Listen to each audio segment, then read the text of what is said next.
Good morning, everybody. Woo! That's some thick soup this morning. All right, come on. Let's get the day going. Go clock in. See what we got today. It's gonna be a beautiful day. Hopefully all this will clear up. Man, that's thick. Welcome back, everybody. Welcome back to another shift, and obviously this is going to be your New Year's special. Can't believe it's been a whole year. It went by so quickly. Obviously, you're watching this after New Year's because I had to work through New Year's. But regardless of that, we are assigned to international this morning, so let's go. We're gonna head out to our airplane. Here we go.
I've talked about this thing before, and I've shown it to you on a 737. This is called an inclinometer. There's actually two of them.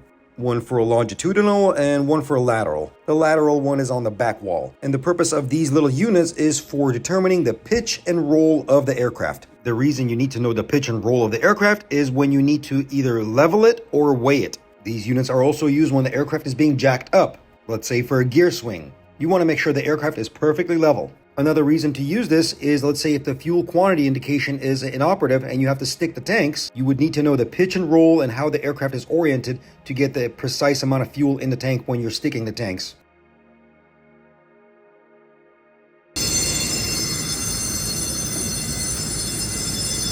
There you go, some GENX love for you. Beautiful.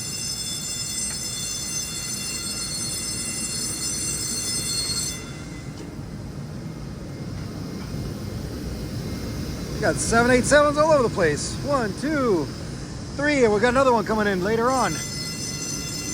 Lots of fun.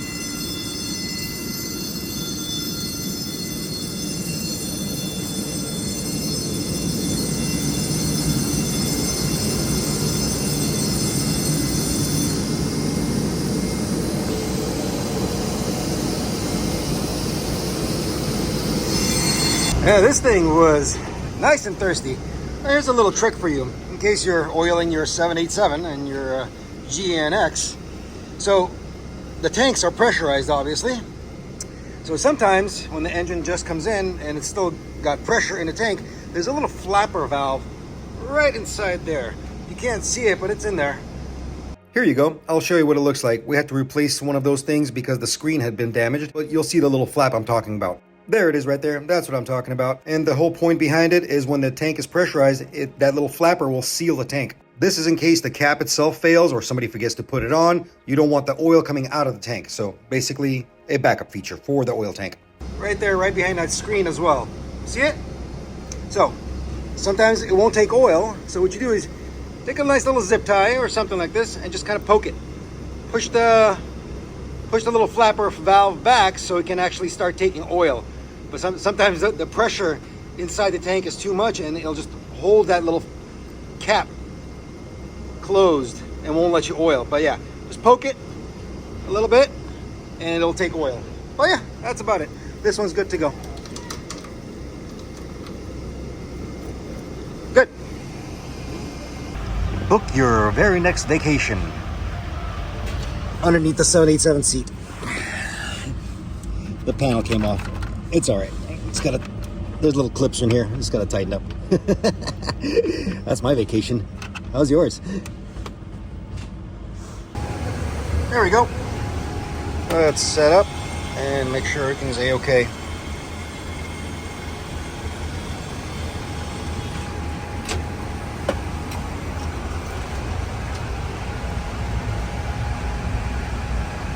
Looks good. Nice and healthy. The rest of the E-tops went very smoothly, nothing major, just a few knick-knack items here and there, as you saw earlier. But yeah, walk through the cabin, make sure everything's a-okay, and then we're going to return the logbook and just kind of wait until the airplane leaves. Oh, dropped off the logbook. All right, now we hurry up and wait.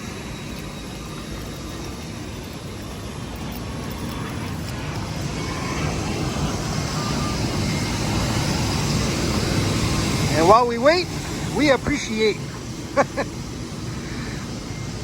Ready.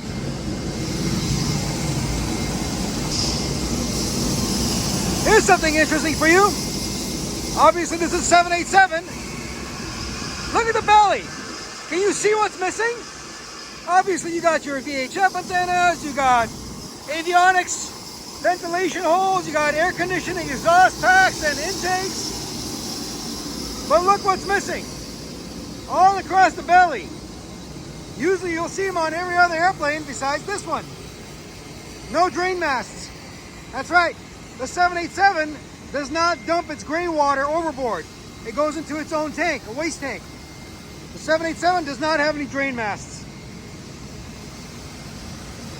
But it does have bilge bay holes, drain ports like this.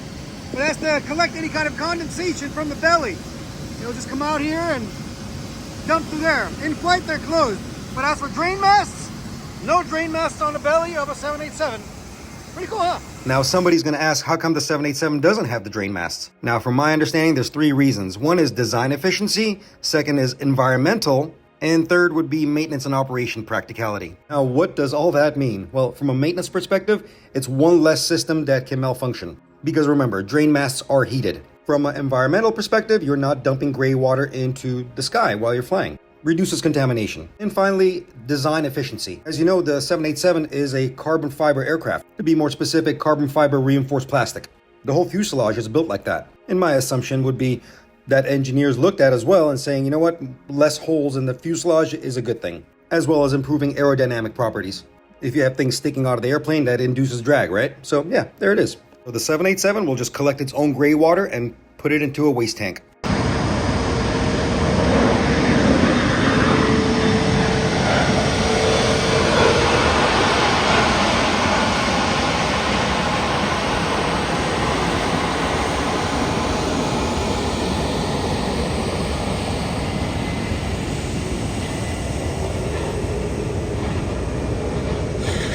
It's the winter schedule, so everything's a bit unusual, even for me. You're gonna see a ton of 787s today. And the weather wasn't lightening up either. Looked like Cat 3 status right there.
Here we go. Next office, another plastic princess.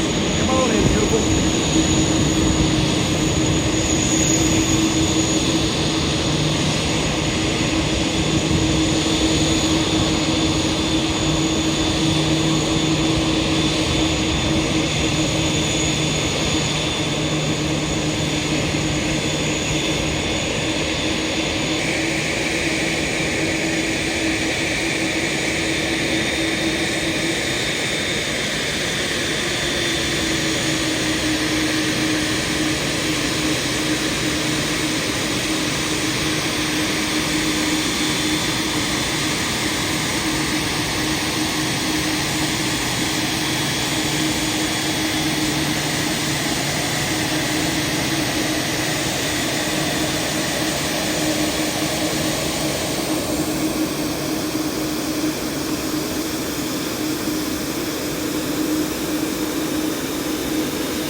Here we go, back inside another 787, but this one's not going anywhere.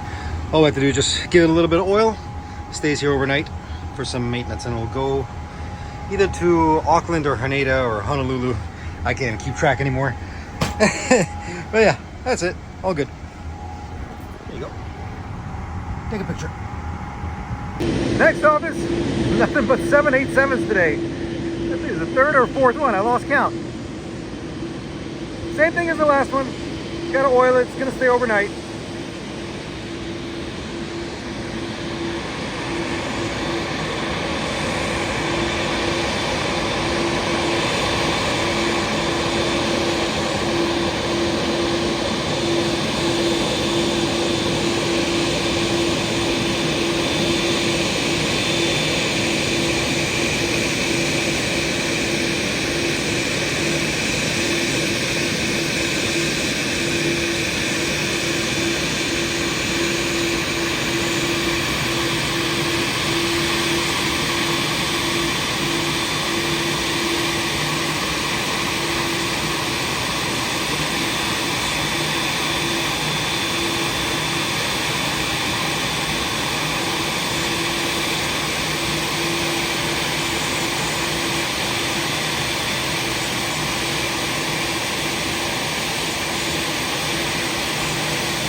Day shift was over, on to swing shift. I got reassigned to the domestic gates, and we had a 321 coming in here. Not much excitement happening this week, but you know, it's the holidays. That's how it usually works. So I apologize if this episode might seem a little bit boring and shorter than the usual 1 hour long ones, but I'll try to fill in as much information as possible. All right, she's a good bird. Just came in from JFK, going right back out to JFK. This thing's going in circles. Yeah. Status good, post flight was clean, happy airplane. Christmas trees. Alright, let's get out of here. I think I've probably shown you guys this before. This is one of our T models, Transcon models, transcontinental. Most of the time they're flying from LA, New York, LA, Boston, and back. Yeah, pretty cool.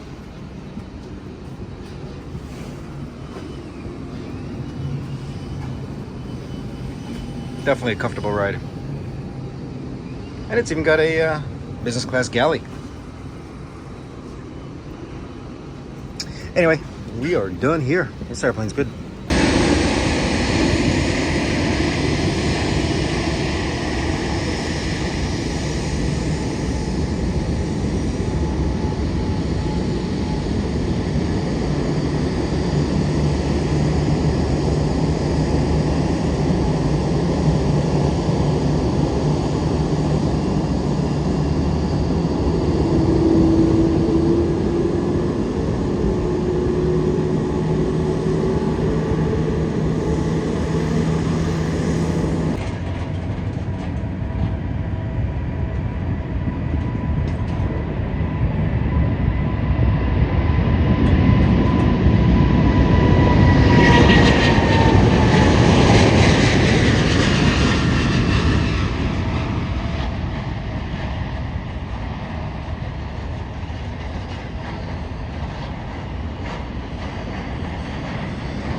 I had plenty of downtime between aircraft, so I decided to go out to the ramp and do a little bit of airplane spotting. This episode is turning into that, pretty much. But don't worry, we had a little bit more excitement coming up because we do have a tire change at International, and I went over there to help out the guys.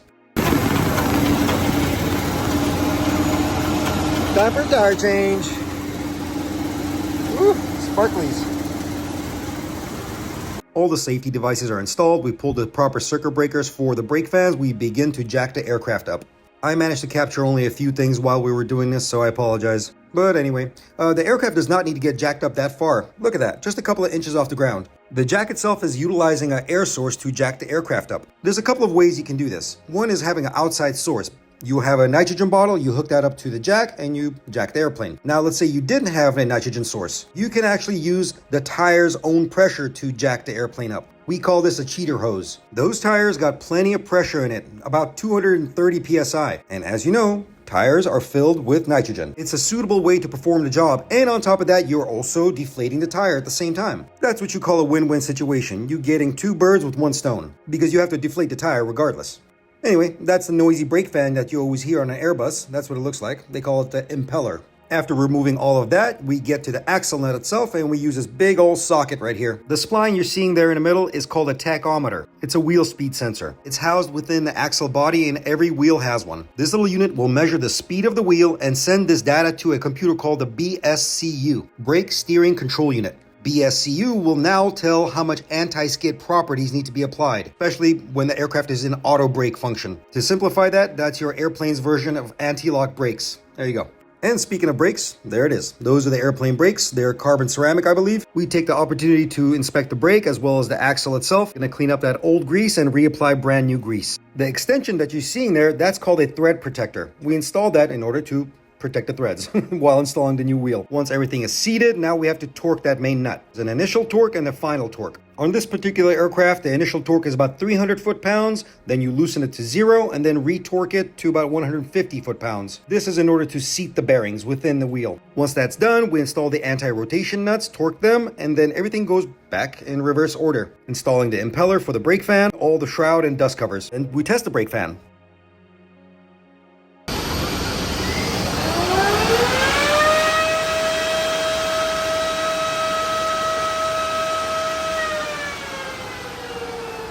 That's that.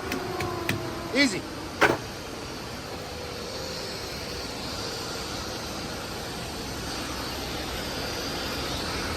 Never fails. Wear gloves, don't wear gloves. At least one of your fingers is gonna end up black. That's funny. Let's grab my stuff. And if you're anybody wondering what kind of headlamp I use, cheap Amazon stuff. Buy one, get like 3 free or something. Easy. All right, let's get out of here.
Here's an interesting thing. You guys have always asked, do you sometimes see the same airplane over and over again? And the answer is yes. Now, in this particular airplane, you actually saw this very airplane from my last episode. This is aircraft 471. This is one of the newest airplanes we have. Last week, you just saw a taxi by, but this time we're going to see it up close and personal. I'll tell you what, there's nothing nicer than a brand new airplane. It's like getting a brand new car. You even got that brand new car smell, or we call it the brand new airplane smell. Everything is in pristine condition. All the brakes, the wheels, everything's shiny. But trust me, it's not gonna last.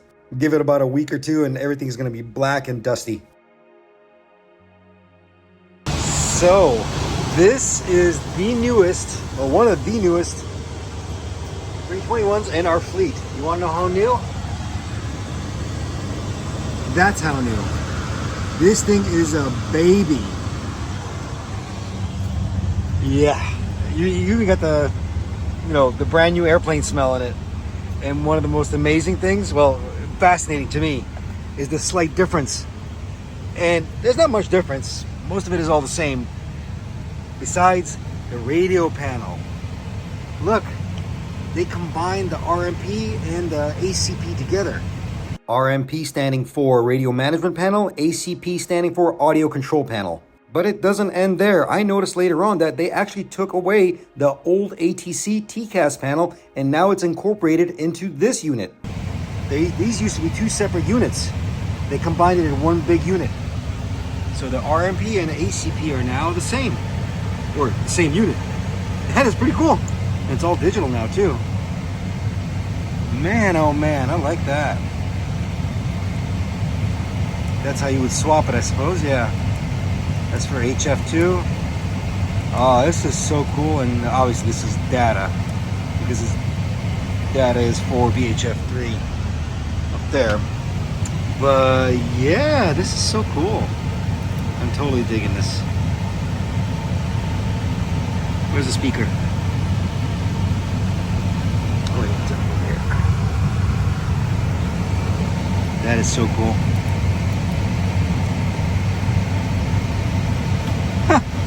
How about that?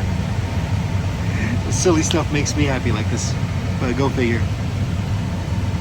And of course, now I gotta look around for other things, and I saw this right here. I don't think I've seen this before. Naturally, I had to go digging and try to figure this thing out, and the button I'm talking about is right there. It says TO Serve. It stands for Takeoff Surveillance. Now, on other model Airbuses that I've worked on, I remember a particular function called a roll romp. Runway overrun protection. And initially I thought this was it, but no, this is completely different. It seems like this system is more dedicated to takeoff. Well, obviously the name, takeoff surveillance. And this is why I love Airbus so much. They are so transparent with their information. They will simply just give you the information. This is online. Take a look up there, right there. You'll see safetyfirst.airbus.com. Go read this yourself. It's amazing information. To give you a quick summarization of what this does, it tells the pilots that they're out of configuration to take off. Not only will it tell you if your flight control flaps from the MCDU are disagreeing, it will tell you if your pitch trim is not right. It will tell you if your takeoff speed is too low, or your V1, VR, V2 is disagreeing. Your speed is not inserted. If the runway is too short. If your takeoff acceleration is degraded. It's absolutely a phenomenal system. I know it's putting more automation into the aircraft, but it's for safety purposes. In any case, I highly recommend you guys go read this thoroughly, because I'm not going to regurgitate what you're seeing here. Because just like you, I am learning as well.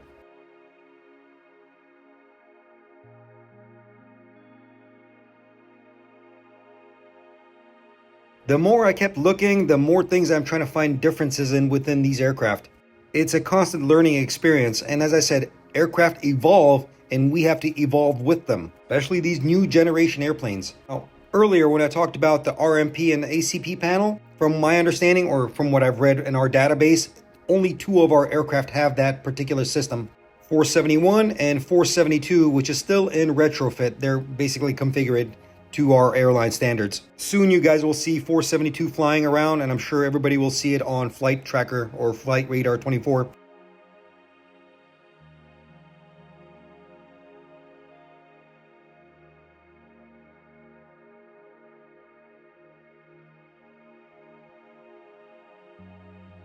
And here's what I was mentioning earlier. The panel, the ATC TCAS panel, is gone. It's embedded into this one unit. The place where you put your squawk codes, now it's right there.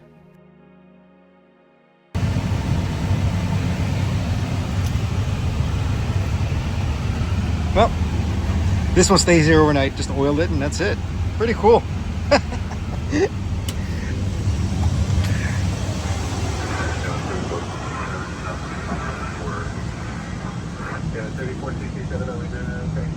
Well, that's it for this day, and we're going to move on to the next day. Another 787 showed up later on, which I didn't get a chance to film, but yeah, that day was full of 787s, which I don't mind. It's great. But let's go to the next day.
There you go, beautiful Max. I just gave it a little bit of oil. Very slow day today.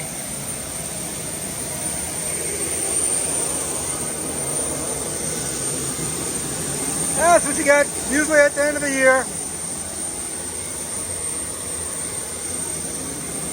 The ending for 2024 in aviation was not very good. We had lots of incidents happen all across the world. We saw an Azerbaijan aircraft get shot down. We saw a KLM 737 go off the runway. We saw an Air Canada Dash 8 also lose a landing gear. The most devastating one to this date right now was the South Korea.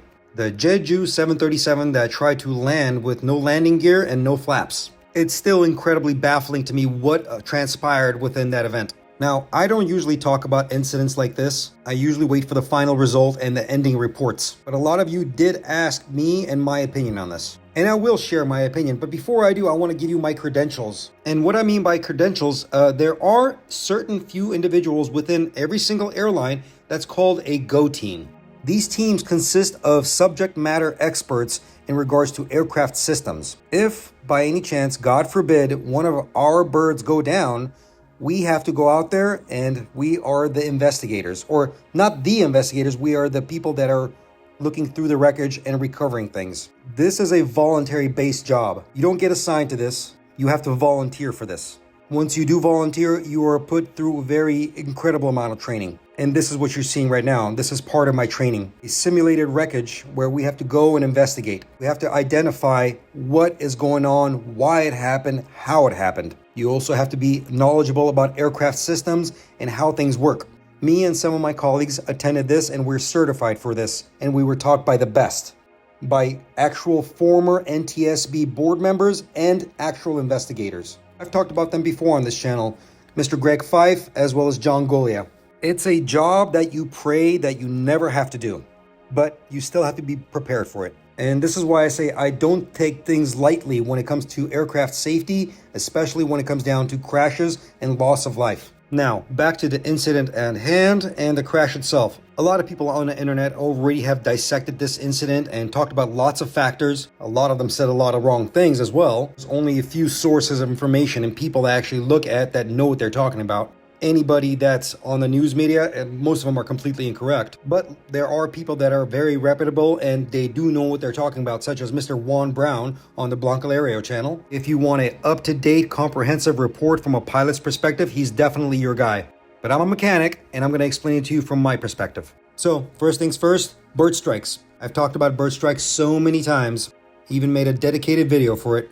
But a bird strike would not cause this. A bird strike cannot prevent a gear from being lowered because you do have manual extension or gravity drop. Showing this to you guys on my previous video, and the panel is located right next to the FO right here underneath this little panel. Simply by pulling these three levers will extend the nose landing gear as well as the main landing gear. These levers are mechanically connected via cables to the uplock actuators, which will release and gravity drop the gear. No hydraulics necessary at all. Even if they did lose every single ounce of hydraulics, they can still drop the gear. The same thing goes for the flaps. You can drop the flaps with an alternate method. Behind that red guarded switch, you arm it and then you drop the flaps. It takes a little longer, but you still can drop the flaps. But here's the catch. Time. You need time. Brings me back to this picture right here.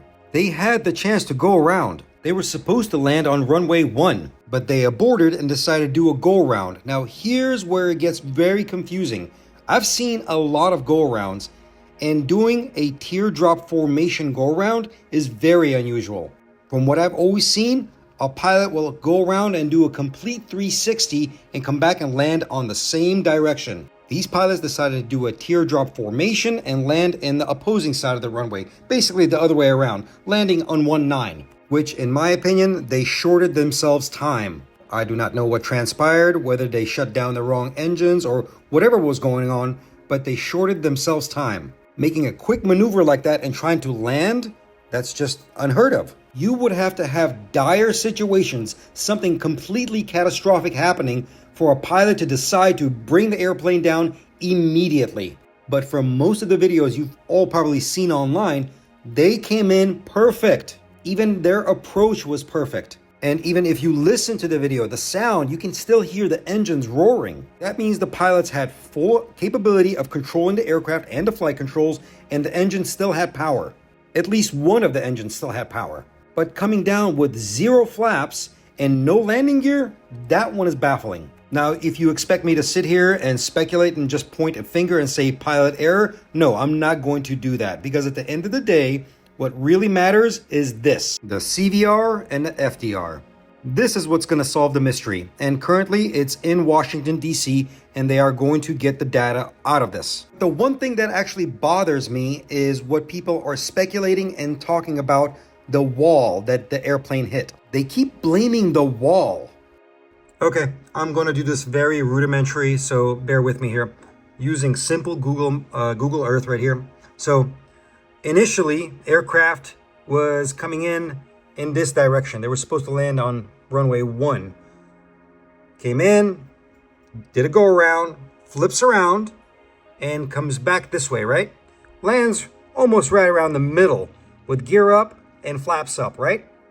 Starts skidding, or somewhere around here.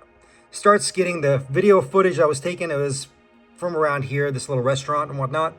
Starts skidding, and they're going a high rate, very high speeds. And they come over here, and obviously they go off the runway, and they hit the ILS blockage wall right there, right? Now, I agree with you, it's a poor design to have a concrete barrier there, but there's a reason for it, because this airport tends to get flooded a lot, so that's why they stepped it up a little bit higher elevation, so the ILS antennas are not buried underwater. But one thing people keep talking about and saying, oh, if that wall wasn't there, a lot of people would have been alive. No, that's not right. Because guess what's right beyond that wall? There is another concrete wall. It's the airport perimeter wall. Let me show you, hold on. Look, that's that wall. The ILS antennas are right behind it. Do you see what I mean now? Even if those barricades were not there for the ILS antennas, that aircraft was going to keep on skidding and hit another wall. Focus on the primary objective here of why it happened in the first place. No landing gear, no flaps is the initial cause of that aircraft not being able to slow down. Landing at such high rate of speed, plus the ground effect, floating, landing basically halfway down the runway is what caused it to do that. You know, I have seen lots of aircraft incidents. I read NTSB reports on a daily basis, and pretty much most of it is modeled on the Swiss cheese effect. When all the holes on a Swiss cheese align, you have incidents. Now, I like to call it the chain of events, because the chain has links, and at one point or another, one of those links gets loose or is going to fail. In this particular incident, it happened very quickly. Usually chain of events take a long time to root its ugly head. This one happened very quickly. And to anybody that's out there that's sitting there and saying, oh, Boeing, it's another Boeing, then I'm just going to tell you, you have no idea what you're talking about, and you have no idea what aviation is all about. This has got nothing to do with Boeing. This is not a Boeing problem. This is either a human factor issue or this is a maintenance issue. And that is solely dependent on the airline that's operating that aircraft. Once again, this is my sole opinion on this. Take it with a big grain of salt when I say any of these things. But we have to wait for the official reports to actually know and understand why this happened. And I can guarantee you there's going to be lots of changes in SOPs and QRHs. One thing about aviation is that we learn very, very quickly, especially when it comes down to loss of life. It makes me sad that this had to happen before the end of the year. I'm sad anytime it happens. I don't want to see airplanes go down. This is not a good thing for aviation. And this is why I really don't talk about this on this channel. It's a very deep-rooted subject for me, and I get very concerned because my whole standpoint in aviation is showing you the safety factors here. Okay, I'm done talking about this. Miami, and it's going to go right back out to Chicago, I believe. Yeah. Beautiful Max. Forgive me for the doom and gloom conversation, but let's move on to something more educational. Some of you wanted to see the HUD, the heads-up display on the 737. Our Maxes and our NGs have this. It's the same way it works on the 787, which ours have, and it's a representation of the screen right down below, right in front, the primary flight display. Most of the time used in low visibility conditions, it gives a good representation of the primary flight display to the pilots. You can adjust it through the knob right up here for the brightness, and it's used a projector right up top to put that image down onto that screen.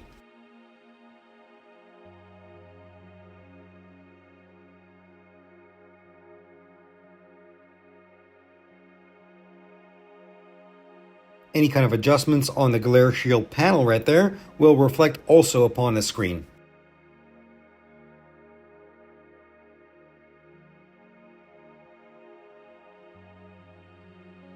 Well, in any case, let's put this thing back together. Let's put the protective cover on. Oh, and I forgot to mention, our 737 MAX and NGs only have this on the captain's side.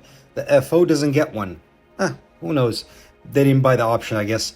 But our 787s have it on both sides. It is what it is. Let's go.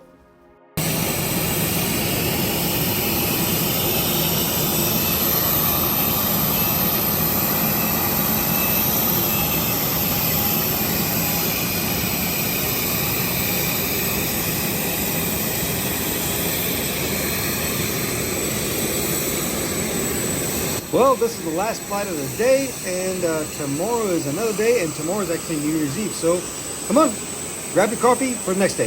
Welcome back, everyone. Welcome back. Let's see now. Don't have my usual cup of coffee because I'm already over-caffeinated, so I'm going with a little bit of hot soup. But you know what time of the year it is. Last day of this year. Come on, let's have some fun. Have an adventure. One more time. Here we go. First one on the menu. Probably the only one on the menu today. It's a slow schedule. 777 time. As always, Heathrow, E-tops. My partner's gonna do the outside. I'll take care of the inside. Mind the big hoses.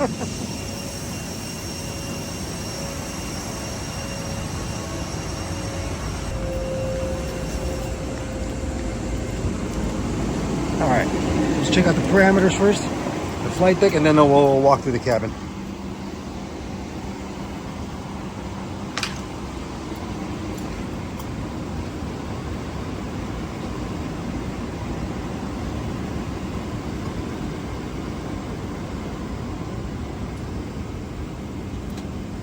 These are our legacy first class seats, and sadly these things are going to be going away. Everything's going to be turning into a business class within our 777 and 787s. So these things are going to be a thing of a past. But if they are still there and you have the opportunity to ride in first class on a 777, I highly recommend it. Lots of good amenities and lots of fun functions, but these are very expensive. From the last I heard, I think it's like 7 or 10 grand. But you know, it gets into the airline points and select members, executive, blah, blah, blah. I don't get into that. I'm a non-rev guy, so I fly for free when I can. You know how that works. So far, so good.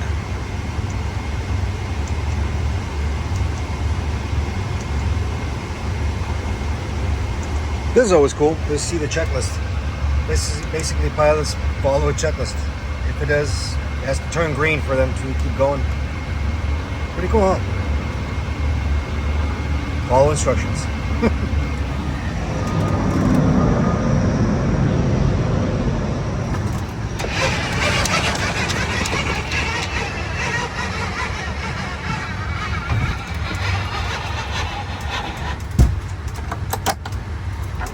Like a 56 Chevy or something.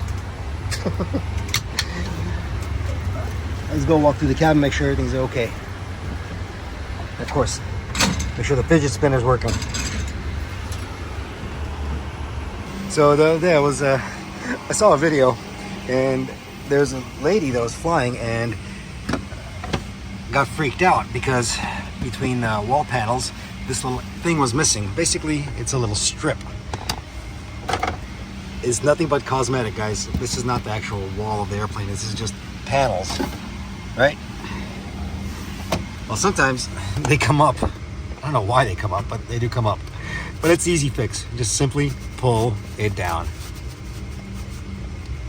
That's it. Ah, too much. There. See? All it is just cosmetic. That's pretty. Hey, quick look where the flight attendants sleep. I've shown you guys this before.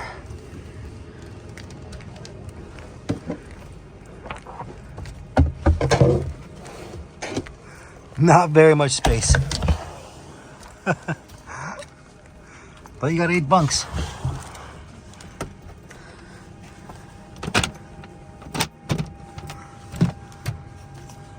Just double checking the emergency equipment.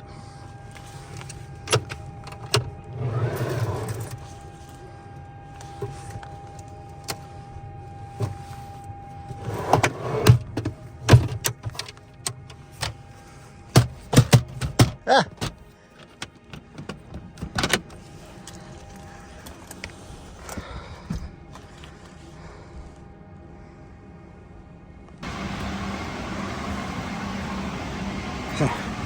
Of course, never fails. My favorite.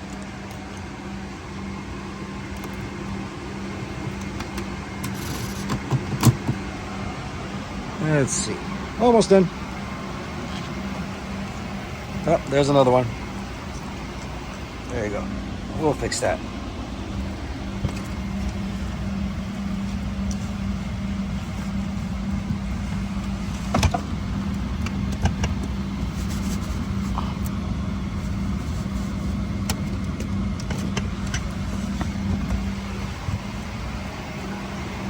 Shout out to Leatherman, best multi-tool ever. Leatherman, sponsor me, please. No, I'm just joking around. This guy used to work for Southwest. Buddy, you want to taxi any faster? That's V1 speeds. This is funny. Remember yesterday we caught the Star Wars bird that was taxiing by? I didn't catch the takeoff, but I got the takeoff on this day. So here you go, enjoy.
But anyway, we are all done here. This one just required some oil.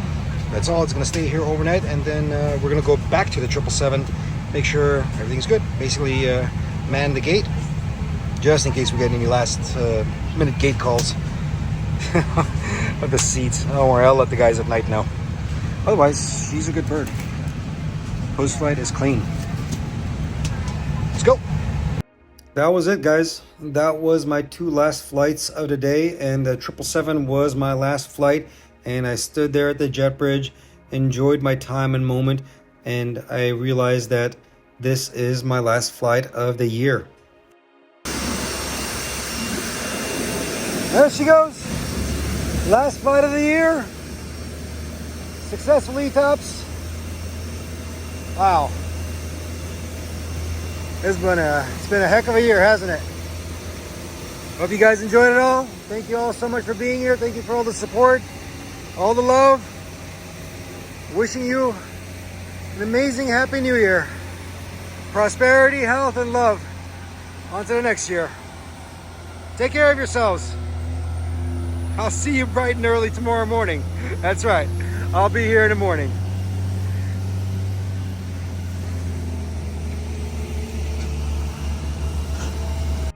That's it, guys. That's the end of the video. Thank you all so much for being here. Thank you so much for being here throughout the year and showing your consistent support and love for aviation and aircraft maintenance. You guys have asked me such incredible questions, and I have been honored to answer them for you. So thank you so much. I wish you, as I said, love, prosperity, and most of all, health within the new year. Let's enter this new year with good intentions and open arms and open heart, where we can all flourish together, where we can learn and love each other as human beings. Thank you. Thank you, thank you, thank you from the bottom of my heart. That's it. Have a good new year, and I will see you on the next adventure. Stig, signing out. Later.